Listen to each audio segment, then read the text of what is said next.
বর্তমানে বাংলাদেশে লক্ষ লক্ষ মহিলা জন্ম বিরোধীকরণ পিল ফেমিকন খেয়ে তাদের পরিবার পরিকল্পনা করছেন।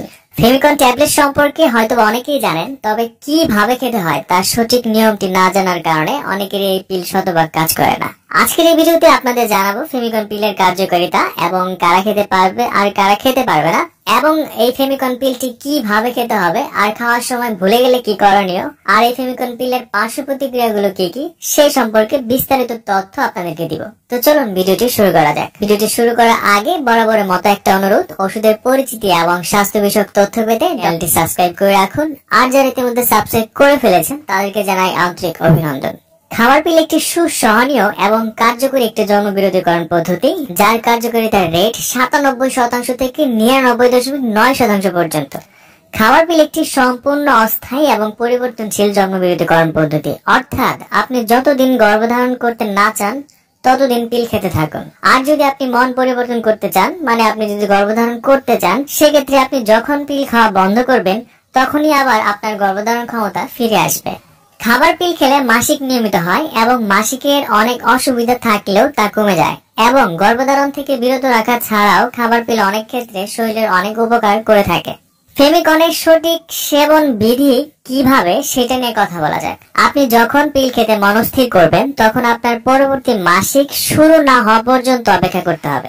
আপনার যেদিন থেকে মাসিক শুরু হবে সেই দিন থেকে মোটা তীর চিহ্নিত সাদা পিলটি দিয়ে ফেমিকন খাওয়া শুরু করতে হবে। পরের দিন থেকে প্রতিদিন নিয়মিত একটি সময়ে তীর চিহ্ন অনুসরণ করে একটি পিল খেতে থাকুন, এবং প্রতিদিন একটা নির্দিষ্ট সময় খাবেন, যেমন সেটা রাতে খেতে পারেন। প্রতিদিন একটি করে 21 দিনে 21টি সাদা পিল খাওয়ার ঠিক পরদিন থেকে প্রতিদিন একটি করে 7 দিনের সাথে বাদামি রঙের পিল খেতে হবে। বাদামি রং পিল খাওয়াকালীন সময়ে সম্ভবত আপনার মাসিক শুরু হবে, আর মাসিক আরম্ভ হলেও বাদামি রঙের পিল খাওয়া বন্ধ করা যাবে না। বাদামি পিল নিয়মিত ভাবে 7 দিন খেয়ে যেতে হবে। আবার এই 7টা বাদামি পিল শেষ হওয়ার পর দিন থেকে সেই একই নিয়মে আবার সেই নতুন সাদা পিল থেকে শুরু করতে হবে। যতদিন আপনি সন্তান না চান ততদিন একই নিয়মে পিল খাওয়া চালিয়ে যেতে হবে। বন্ধুরা, নিশ্চয়ই বুঝতে পারছেন ফেমিকন পিলটি কিভাবে খেতে হবে। এখন আসুন জানা যায় ফেমিকন পিল খেতে যদি আপনি ভুল করে ফেলেন বা ভুলে যান তখন কি করা উচিত। যদি কোনো কারণে একদিন পিল খেতে ভুলে যান, তবে যখনই মনে পড়বে তখনই ভুলে যাওয়া পিল খেয়ে নেবেন। তাছাড়া ওই দিনের পিলটিও নির্দিষ্ট সময়ে খাবেন, অর্থাৎ ওই দিন আপনাকে 2টো পিল খেতে হবে। এখন আসুন জানা যাক কি কি সমস্যা থাকলে আপনি এই ফেমিকন পিল খেতে পারবেন না। যদি আপনি গর্ভবতী হয়ে থাকেন বা আপনার বয়স 45 বছরের উপরে হয়ে থাকে, সেক্ষেত্রে আপনি ফেমিকন পিল খেতে পারবেন না। যদি আপনি ধূমপায়ী অথবা দিনে 20টি সিগারেটে বেশি পান করে থাকেন এবং আপনার হৃদরোগ, ধমনীতে রক্ত জমাট বাঁধা রোগ থাকে, তাহলেও এটি খাওয়া যাবে না। যদি আপনার লিভারে কোনো অসুখ হয়, অথবা আপনি জন্ডিসে আক্রান্ত হয়ে থাকেন, অথবা যদি আপনার উচ্চ রক্তচাপ, তীব্র মাথা ব্যথা, স্তনের ভিতরে গুটা বা শক্ত কিছু বোধ করে থাকেন, অথবা অত্যাধিক রক্তস্রাব সমস্যায় ভুগে থাকেন, তাহলেও এই ফেমিকন পিল খাওয়া যাবে না।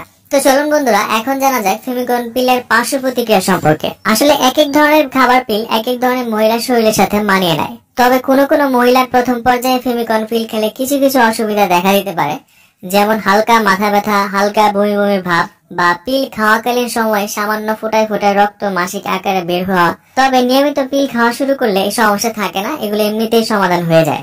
আর খাবার পিল শুরু করার পর আপনার যদি কোনো বড় ধরনের মাইগ্রেন বা দৃষ্টিশক্তি বা বাকশক্তি পরিবর্তন, পায়ে অস্বাভাবিক ব্যথা বা ফুলে যাওয়া, বুকে তীব্র ব্যথা অথবা শ্বাসকষ্ট বা রক্তচাপ বেড়ে যাওয়া ইত্যাদি অনুভব করেন, তাহলে দেরি না করে ডক্টরের পরামর্শ নিন এবং নিকটস্থ কোনো পরিবার পরিকল্পনা ক্লিনিকের সাথে যোগাযোগ করুন। এছাড়া কিছু কিছু ঔষধ পিলের কার্যকারিতায় বাধা প্রদান করে থাকে, যেমন অ্যান্টিবায়োটিক, রিফাম্পিসিন অথবা ব্যথানাশক ঔষধ।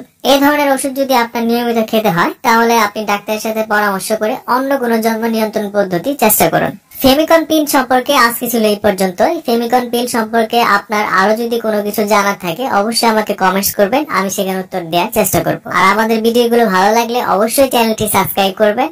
আগামীতে আবার দেখা হবে, সেই পর্যন্ত ভালো থাকুন, সুস্থ থাকুন, ধন্যবাদ।